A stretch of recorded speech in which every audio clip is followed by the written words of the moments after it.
아덴에서 그들을 기다리다가 그 성에 우상이 가득한 것을 보고 마음에 격분하여 회당에서는 유대인과 경건한 사람들과 또 장터에서는 날마다 만나는 사람들과 변론하니 어떤 에피쿠로스와 스토아 철학자들도 바울과 쟁론할세 어떤 사람은 이르되 이 말쟁이가 무슨 말을 하고자 하느냐 하고 어떤 사람은 이르되 이방 신들을 전하는 사람인가 보다 하니 이는 바울이 예수와 부활을 전하기 때문이러라.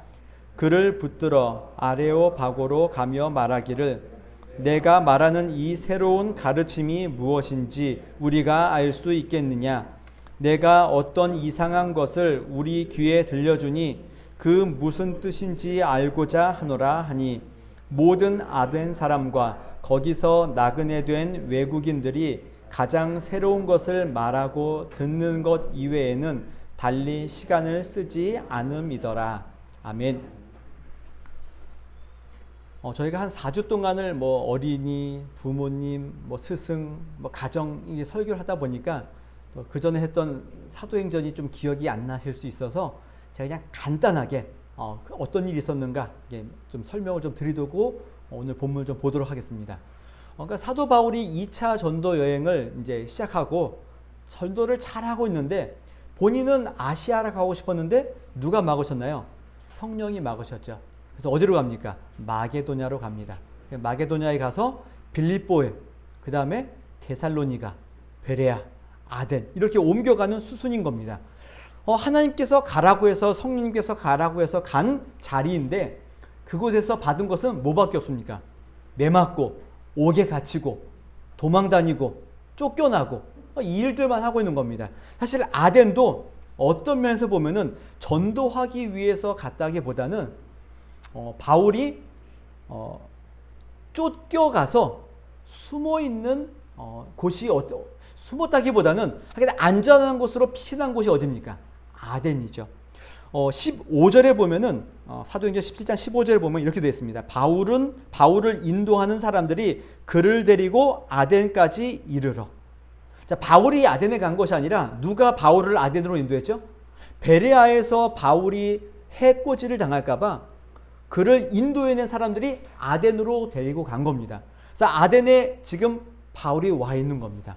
근데 이 아덴에 온 바울이 그곳에서 어떻게 보면은 좀 이렇게 숨고르기를 하고 거기에서 또 뭐라 그럴까요? 좀 휴식도 취하고 이래야 되는데 그런 일은 안 하고 도리어 뭘 하고 있나요? 또 전도를 하고 있는 모습이 보이는 겁니다. 마음이 많이 상해 있고 또 외롭고 쓸쓸한 그러한 바울임에도 불구하고 그곳에서 한 일은 뭐라고요? 또 복음을 증거하고 있는 바울의 모습이 보이는 겁니다. 오늘 본문 아덴에서는 좀 특별하게 바울이 그냥 가서 회당에 가서 전도했다 이렇게 나와 있지 않고 맨 먼저 뭐가 나오나요? 바울이 마음이 격분했다.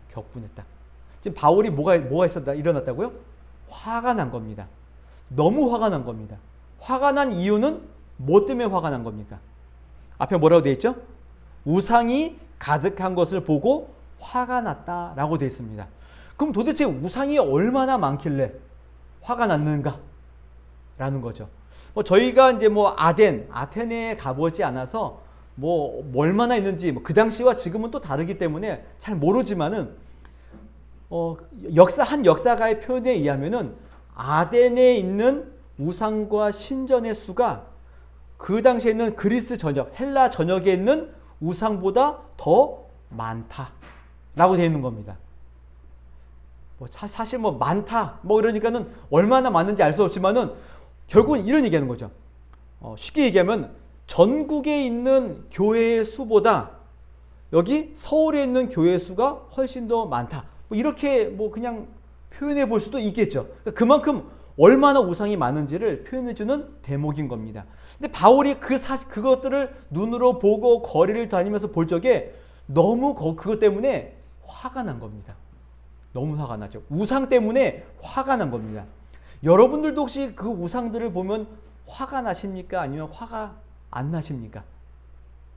설악산 올라가시다 보면은 흔들바위 올라가다 보면은 항상 우리가 보고 싶지 않아도 항상 봐야 되는 게 있죠. 뭐가 있나요? 오른쪽에.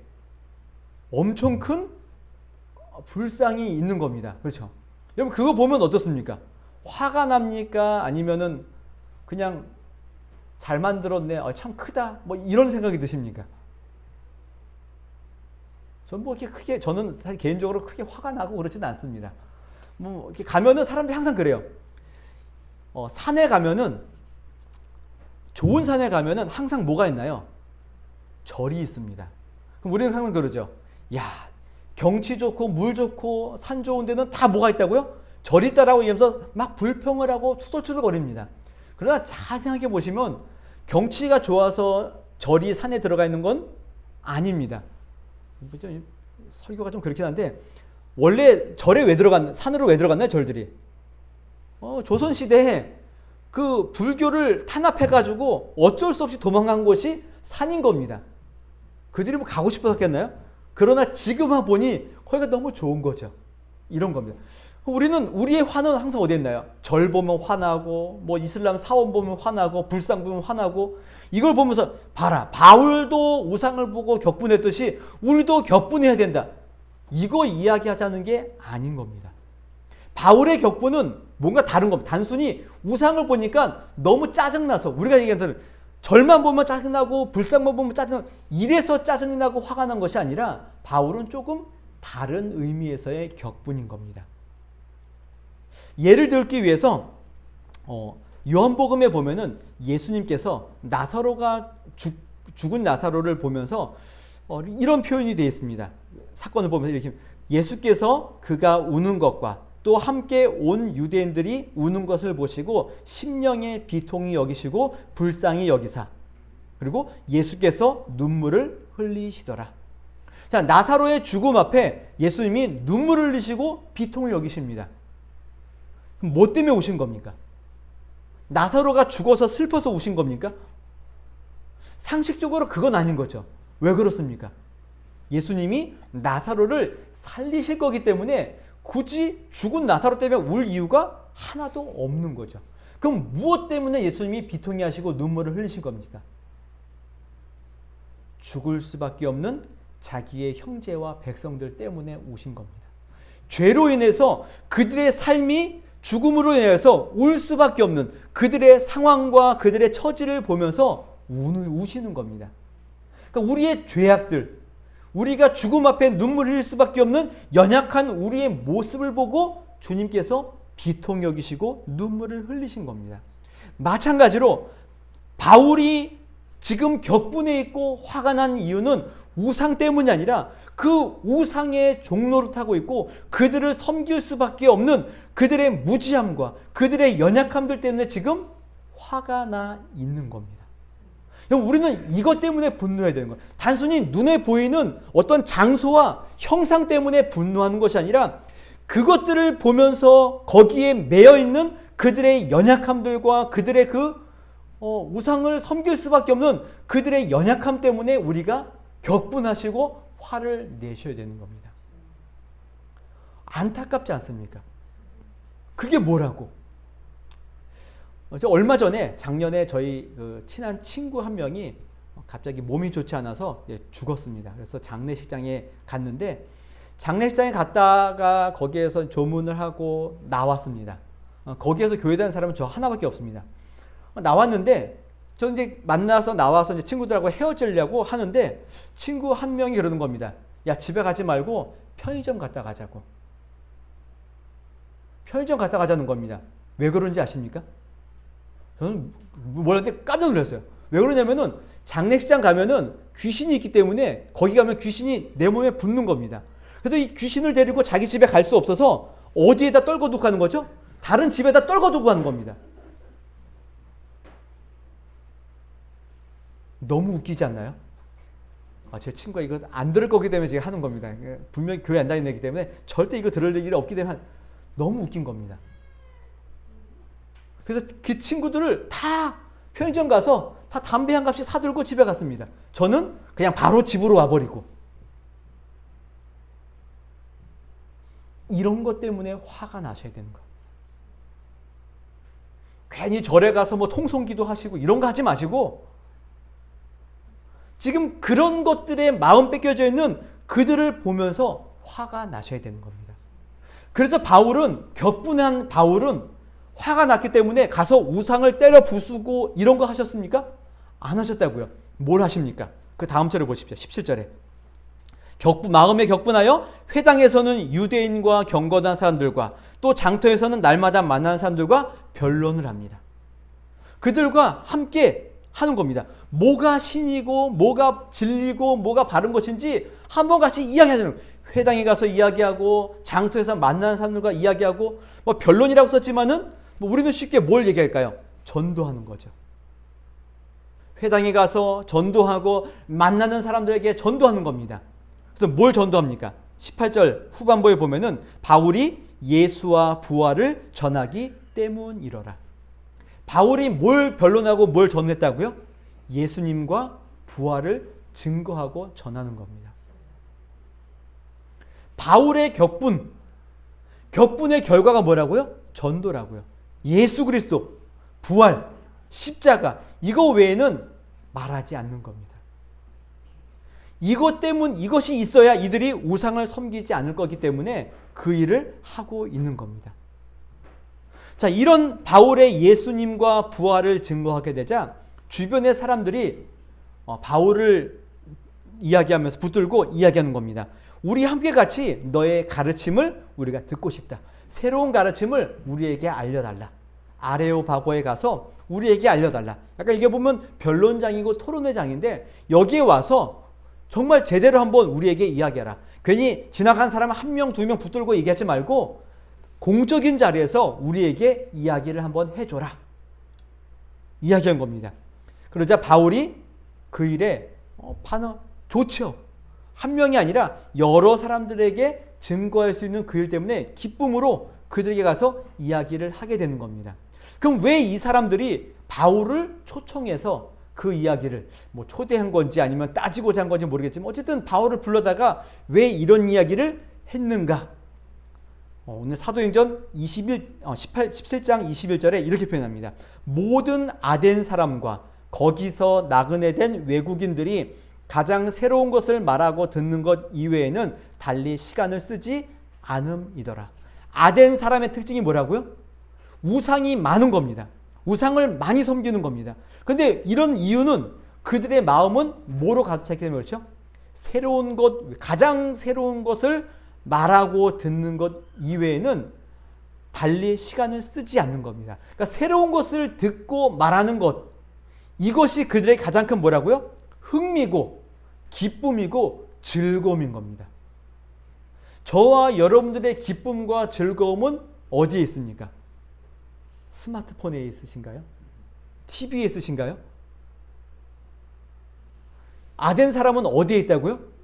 새로운 진리, 새로운 가르침, 이것을 듣고 배우는 것에 관심이 있는 겁니다. 굉장히 멋진 사람들 같죠. 멋진 사람들이죠. 우리 어떤 인문학적, 철학적 사고에 의하면 굉장히 멋진 사람들인 겁니다. 이런 사람들 앞에서 바울이 새로운 가르침이 무엇인지를 이야기를 하는 겁니다. 자, 그러면서 이렇게 시작하죠. 자, 새로운 가르침을 얘기하는데 나의 새로운 가르침, 예수와 부활은 이런 것이다 라고 얘기하는 겁니다. 그래서 이렇게 시작합니다. 아덴 사람들아, 너희를 보니 범사에 종교심이 많도다.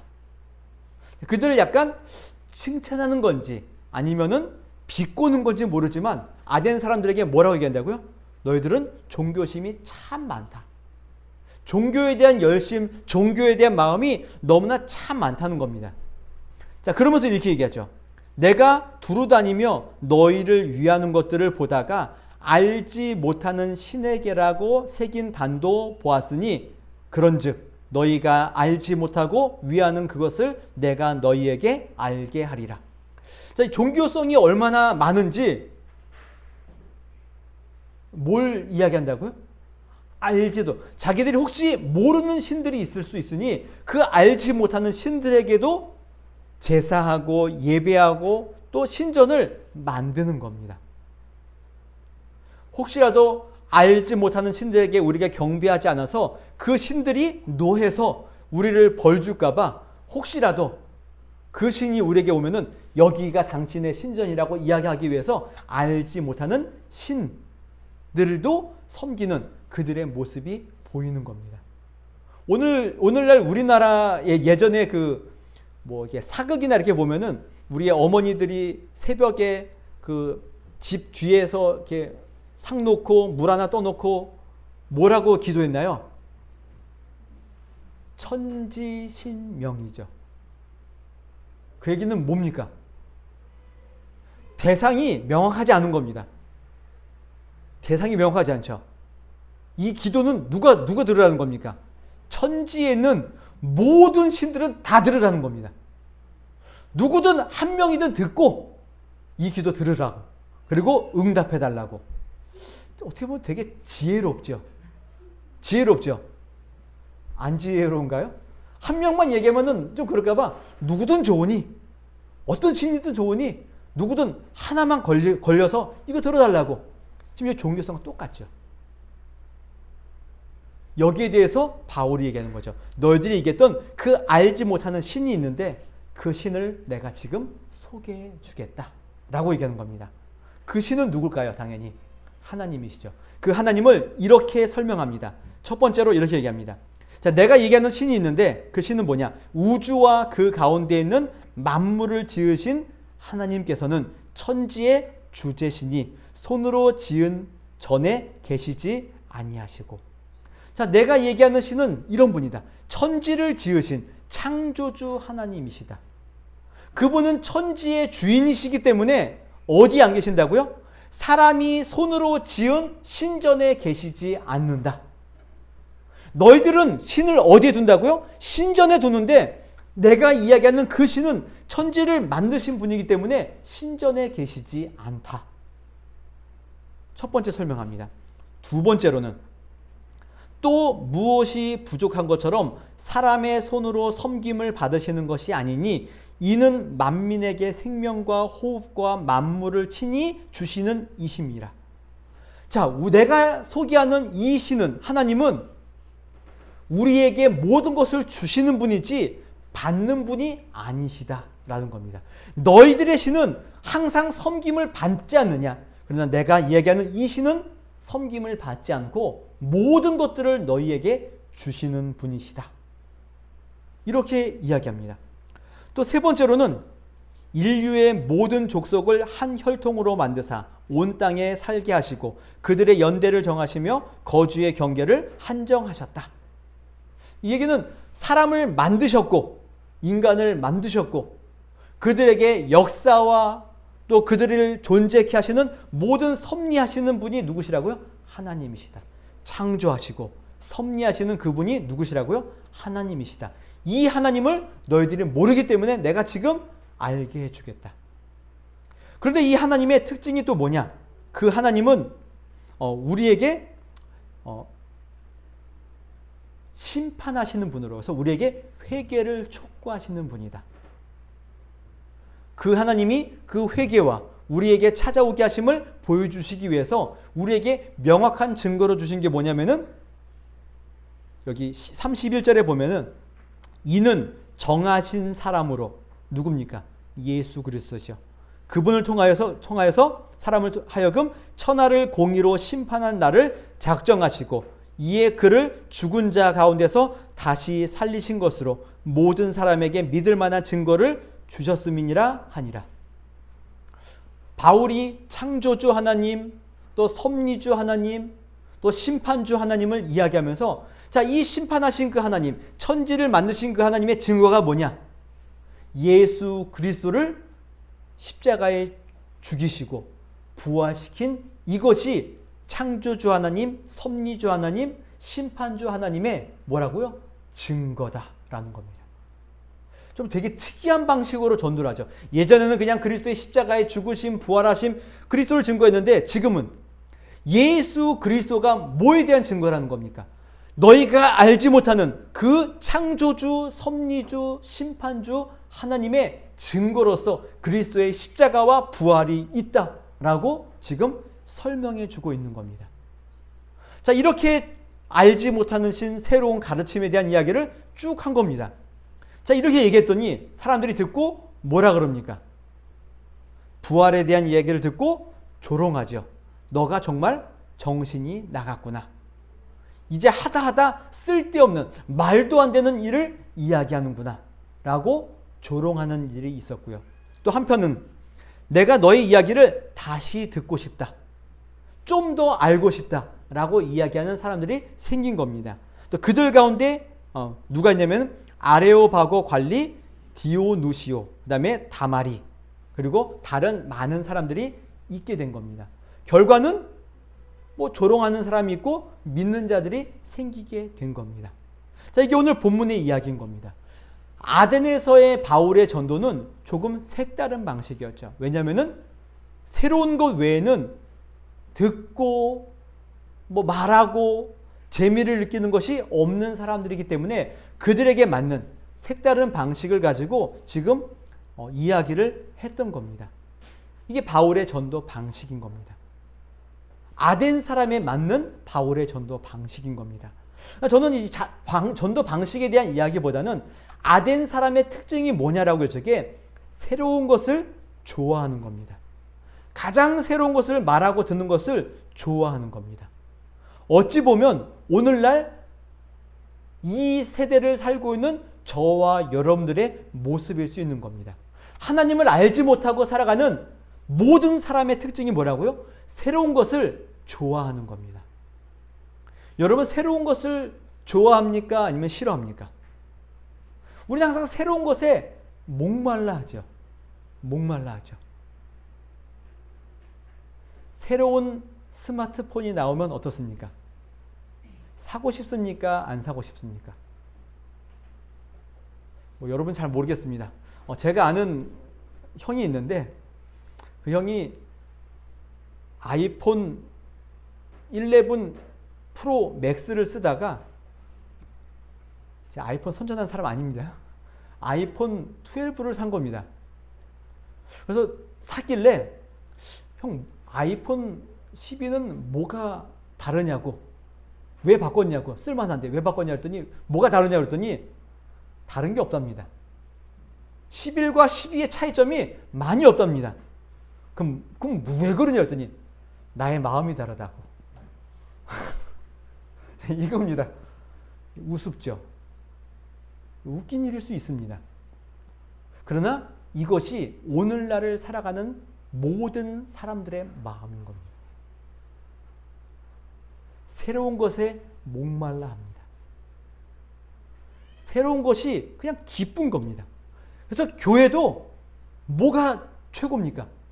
새로운 프로그램, 새로운 방식, 새로운 것, 이것이 가장 앞서 나가는 교회인 것처럼 여겨지는 일들이 너무나 많아진 겁니다. 새로운 것이 가장 앞장선 교회인 것처럼 여겨지고 있다는 겁니다. 지금은 좀 그렇진 않지만은 한참 교회 가운데 열린 예배라는 것이 이렇게 한참 이렇게 들어와서 이렇게 한참 이렇게 했던 데가 있습니다.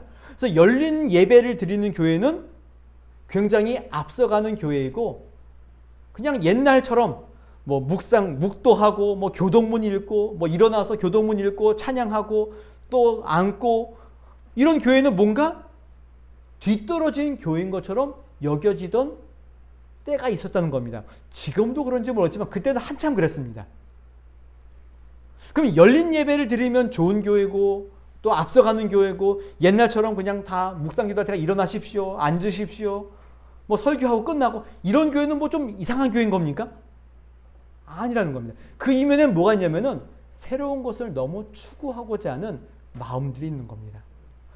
그런 면에 있어서 저와 여러분들은 어떤 면에 있어서 아덴 사람들의 모습을 항상 가지고 있는 겁니다.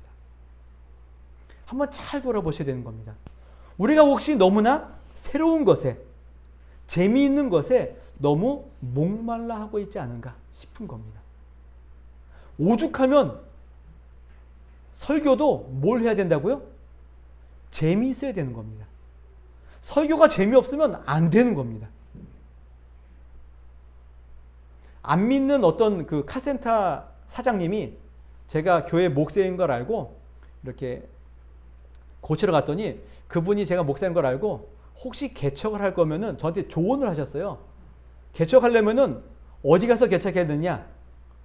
울산, 광양, 거제도 이런 데 가라는 겁니다. 포항. 왜 그러냐 했더니 거기는 조선소가 많은데 이미 벌써 30년 뒤에 배까지 다 지금 수주가 있기 때문에 거기에는 돈이 마를 날이 없다는 겁니다. 그렇기 때문에 거기 가서 개척하라는 겁니다.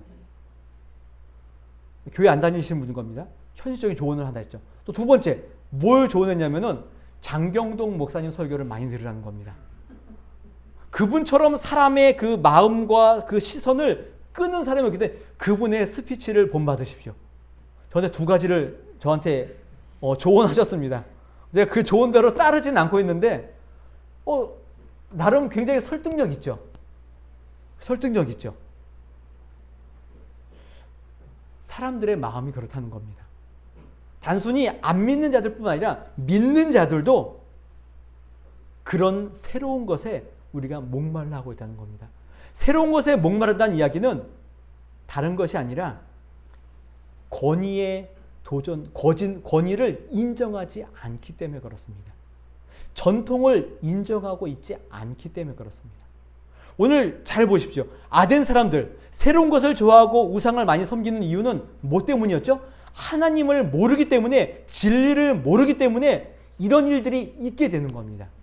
오늘 저와 여러분들 마찬가지죠. 새로운 것에 목말라는 이유는 예전의 것, 권위, 전통 이런 것들이 싫기 때문에 그렇습니다. 그러니 자꾸 새로운 것을 찾는 겁니다. 제가 이 설교를 준비하다가 제가 존경하는 어떤 목사님의 설교를 들었는데 그 설교 들으면서 깜짝 놀란 게 하나 있습니다. 그 내용이 뭐였냐면은 그분이 이게 설교하면서 이런 그 개그를 하나 이야기하셨는데 그 당시 그분이 설교할 당시가 아마 1980년대 후반부거든요. 그때 이제 어떤 개그가 있었냐면은 이런 개그가 있습니다. 아버지와 아들이 목욕탕에 갔습니다. 아버지가 목욕탕 들어가면서 보통 어른들이 뭐라 하나요? 뜨거운 물에 들어가면 아 시원하다. 그랬더니 아들이 들어간 겁니다. 근데 시원하지 않고 어떻죠? 뜨거운 겁니다. 그랬더니 아들이 뭐라 그럽니까? 세상에 믿을 놈 하나 없네. 우리 그것 때문에 너무 웃고 즐거워했죠. 근데 저도 웃고 즐거워했는데 그런 농담 막 하고 그랬는데 그 목사님이 뭐라 하면은 자기는 그게 하나도 안 우습답니다. 왜 안 우습습니까? 그랬더니 그분의 말은 이런 겁니다. 이런 개그와 이런 농담이 나왔을 적에는 지금 이 시대가 뭘 얘기하냐면은 부모에 대한 권위를 인정하고 있지 않는 시대라는 겁니다. 그것이 반영된 것이 이 개그라는 겁니다. 그래서 자기는 이게 하나도 우습지 않다는 겁니다. 너무 놀랐어요. 지금 우리가 살고 있는, 우리가 보고 있는 TV, 광고, 개그, 이 모든 것들을 잘 살펴보면은 지금 뭐가 무너져 있다고요? 권위가 무너져 있다고요. 하나님을 인정하지 않을 뿐만 아니라 하나님이 허락하신 말씀, 권위, 이 모든 것들을 다 무너뜨리는 시대에 우리가 지금 살고 있는 겁니다. 부모도 우리의 개그와 농담거리가 되어져 버린 겁니다. 저는 그 설교를 들은 다음에 다른 거 기억 안 나고 그거 기억 안 나고 너무 무서운 겁니다. 지금 우리도 모르게 우리 주변에 성경을 인정하지 않고 하나님의 권위를 인정하지 않고 신앙적이지 않은 것들이 우리 안에 들어와 있는데 우리 그것도 모르고 이게 좋은 거라고 이게 괜찮은 거라고 웃고 즐기고 있는 우리의 모습이 보이지 않는가 싶어서 너무 같이 두려운 겁니다. 여러분 저희는 그 요즘 뉴스에 보면은 정치인들과 뭐 언론인들이 한 얘기가 뭐냐면은 야 민주주의고 자유주의 국가에서 무슨 이야기를 못하냐 라고 이야기하면서 대통령들을 그렇게 욕을 합니다. 이게 민주주의고 자유라고 얘기합니다. 당연히 맞죠. 틀린 얘기 아니죠. 그러나 저는 이 설교, 그분의 설교를 들은 다음에 그것이 그냥 우스개 자유로 들리지 않고 뭘로 들리냐면 권위를 인정하지 않는 이 세대를 보는 겁니다. 특징인 겁니다. 정치적 색깔을 얘기하는 것이 아닌 겁니다. 다 똑같습니다. 너무 쉽습니다. 지금은 이런 게 없겠지만은 좀 지나면은 뭐가 우리의 농담거리가 될까요? 하나님의 이름과 하나님의 권능과 하나님의 영광도 우리의 농담거리가 될 일들이 얼마 남지 않은 것처럼 보이는 겁니다. 모르겠습니다. 제가 모르지만 지금 우리도 모르게 하나님에 대한 이름과 영광도 우리의 농담과 개그의 소재가 되고 있을 수도 있다는 겁니다. 이게 새로운 것을 찾는 사람들의 특징인 겁니다. 새로운 것은 없습니다. 전도서에서 이렇게 얘기하지 않습니까? 이미 있던 것이 후에 다시 있겠고 이미 한 일을 후에 다시 할지라 해 아래는 새 것이 없나니 무엇을 가리켜 이르기를 보라 이것이 새 것이라 할 것이 있으랴 우리가 있기 오래전 세대들에도 이미 있었느니라. 해 아래 새 것은 없습니다. 이단도 잘 살펴보면은 새로운 게 아닙니다. 다 옛날에 있었던 것을 조금 바꿔서 또 나온 게 이단의 특징인 겁니다. 유행도 돌고 돕니다. 새 것은 없습니다. 특히 진리는 새 것이 없습니다. 절대적인 것은 새로운 것이 없습니다. 뭐만 있죠? 그냥 그분만 계시는 겁니다. 이 세상을 지으시고 이 세상을 만드시고 지금도 우리를 지키시고 존재하게 하시고 힘을 주시고 운행하시는 그분만 계시는 겁니다. 그것이 절대적 진리인 겁니다. 이것을 제껴두고 자꾸 새로운 것을 찾는 우리의 모습이 보이고 있지 않는가 한번 돌아보시라는 겁니다. 그런 것들을 보고 있다면 우리는 누구라고요? 아덴 사람이라고요. 우리 안에 여러 우상을 두고 있는 겁니다. 하나님 외에 다른 많은 우상들을 우리가 두고 새로운 것이 좋은 거야. 이게 좋은 거야. 이게 좋은 거야. 우리가 혹시 이러고 있지 않은가 한번 돌아보시라는 겁니다. 결국은 우상의 특징은 뭡니까? 내 욕심을 채우는 겁니다. 내 욕심에 따라 내가 원하는 신들을 만들고 내가 원하는 신들을 찾아가는 겁니다. 이게 우상인 겁니다. 하나님은 어떻습니까?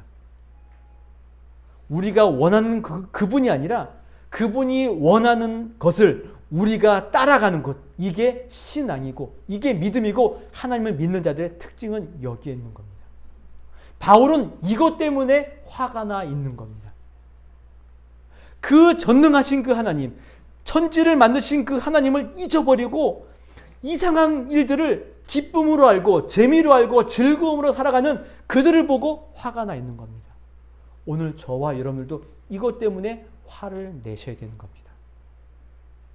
하나님의 말씀을 읽는 일들, 하나님을 만나서 예배하는 이 일들보다 내가 더 좋아하는 무엇이 있는가 보시라고요. 옛날에 있었던 성경 말씀, 2000년 전에 있었던 그 말씀, 성경만 보면은 졸리다고. 기도? 5분만 하면 할 얘기가 없다고. 우리는 이렇게 얘기하고 자꾸 뒤로 밀어뜨린다고요. 그럼 뭘 합니까? 새로운 것. 새로운 것. 새로운 신앙의 모습들. 아니요. 예전에 있었던 절대적인 진리, 하나님, 성경, 변하지 않습니다. 이게 제일인 겁니다. 다른 것에서 기쁨과 즐거움을 찾지 마십시오. 하나님과 주님의 말씀 외에 다른 것에서 기쁨을 찾지 마십시오. 하나님보다 아이패드가 훨씬 더 좋더라. 버리셔야 됩니다. 하나님보다 오늘날 이 드라마 보는 게 훨씬 좋더라. 당장 부수셔야 되는 겁니다. 하나님보다 펜트하우스가 더 재밌다. 하나님보다 넷플릭스가 훨씬 더 좋다. 다 부수셔야 됩니다. 다 없애셔야 됩니다. 그럼 어디로 돌아가셔야 된다고요? 주님께로 돌아가십시오. 절대 우리의 기쁨과 즐거움이 되시는 그분께로 가십시오. 오늘 바울이 이렇게 얘기합니다. 우리가 그를 힘입어 살며 기동하며 존재하느니라. 이 사실을 잊지 마십시오. 그 하나님을 바라보시고 그 하나님을 의지하시고 그 하나님으로 기쁨과 즐거움으로 살아가시는 하나님의 성도들이 되시기를 주님의 이름으로 부탁을 드리겠습니다.